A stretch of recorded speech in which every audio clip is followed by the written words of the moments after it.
Did you know that we have channel memberships now? If you'd like to help support this channel, get some exclusive Kawabana emotes to use in the comments, as well as an exclusive badge by your name, click that join button now to find out more. Every bit of support really helps. Thanks guys. Erika and Satoru's Dream Adventure was released on the Famicom in Japan on September 27, 1988. It was a rare two-player adventure game that includes a lot of searching for items and solving quizzes. It's a cute game and many in Japan remember it fondly. But, unbeknownst to most at the time, it was also hiding a dark secret. One that wouldn't be found until 2001, 13 years later. As it turned out, by pressing a certain series of buttons at the end of the game, it would take you to a message hidden in the game from one of the developers. And, to put it kindly, it wasn't a very nice message.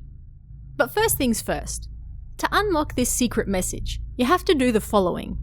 It's a fairly complicated and lengthy process, so it's no surprise that people didn't find it until well after a decade later.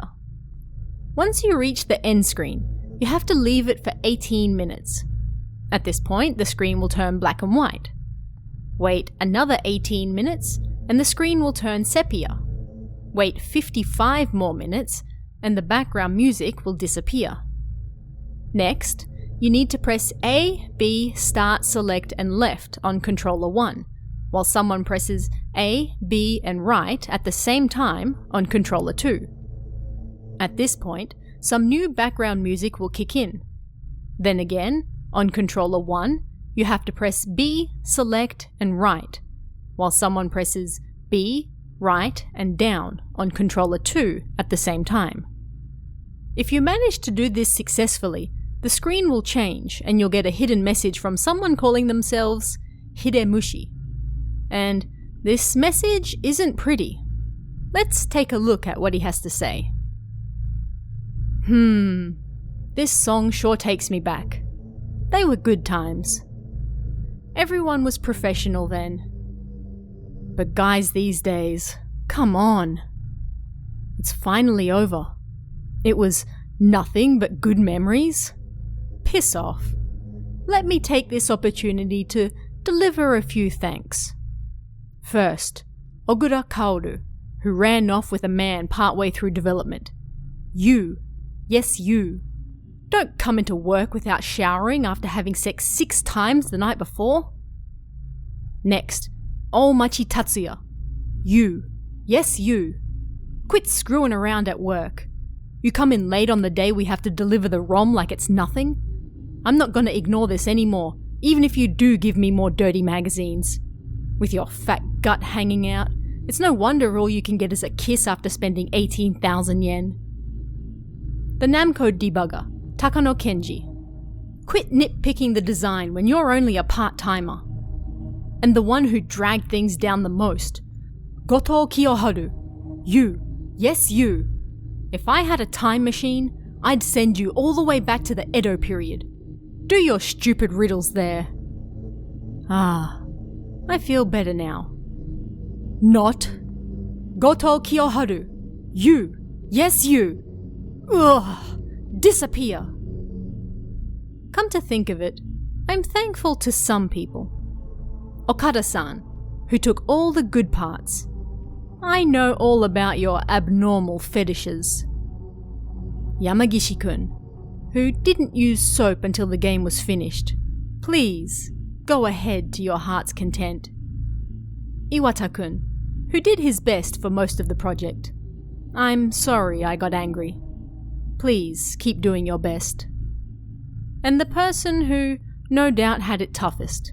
Fujimura Uropyu. Thank you from the bottom of my heart. Goto is the one I hate, not you. Plus Takayama, Kudo, Suzuki, Maki, Kaneko, Aihara, the angel of my heart Sato-chan, Iga-kun, everyone, thank you. Yokoji, thank you for all your hard work. I'll give this game to your wife on her birthday.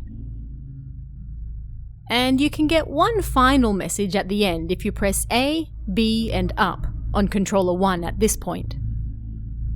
Kazumushi, I'm sorry I wasn't able to come home much. I love you. I always have. Hidemushi. So, there's a lot to take in here. Hidemushi is obviously not the developer's actual name, and people debated for a while who he might be. There were two main possibilities. Erika and Satoru's dream adventure didn't have any end credits, but another game by the same company around the same time did. In Bikkuriman World, also made by Atlus, there are two names that begin with Hide. The game designer, Kubota Hideyuki, and the programmer, Kuwamura Hideo.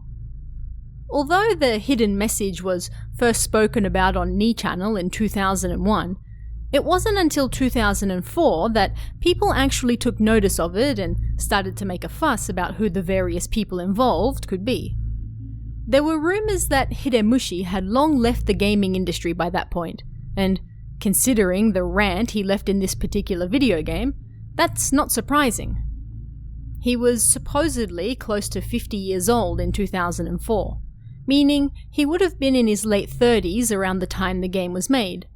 And supposedly, he was a handsome womanizer who may or may not have moved into the night entertainment business after leaving the programming world. Another poster also claimed that he was a crazy dick who ransacked the company before running off. As such, most people agreed that Hidemushi was likely the programmer, Kuwamura Hideo, considering that he hid the message so well inside the game's files that it took people over a decade to find it. Whether it really was him and what happened to Hidemushi afterwards, however, remains a mystery. So then, who were some of the many people that Hidemushi called out in his hidden message? Again, this has been a topic of discussion for many years. In the same Bikkuriman World credits, one of the game designers is listed as Iwata Yuichi, who may be a possibility for the Iwata-kun, who did his best for most of the project, one of the few people Hidemushi had only good words for. The same game also lists Aihara Seigo as the graphic designer, and Takayama Hirohiko as working on sound. Aihara and Takayama were two of the names in Hidemushi's final thank you list, so there's a good chance that these were two of the people he was talking about.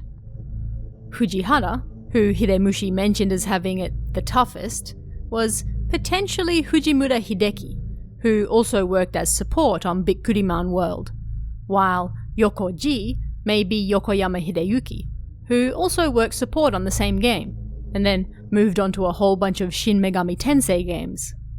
Several other names in the thank you list have also been linked to people from the Shin Megami Tensei series. Okada-san, who took all the good parts, may be Okada Koji, also from the Shin Megami Tensei series, while Goto Kiyoharu, who Hidemushi seemed to have a particular dislike for, may now be a lecturer at the Tokyo Design Technology Center. Of course, all of this is just conjecture, and there's no way to know for certain whether these are the same people, but at least for those who moved on to other Atlus games, it seems likely.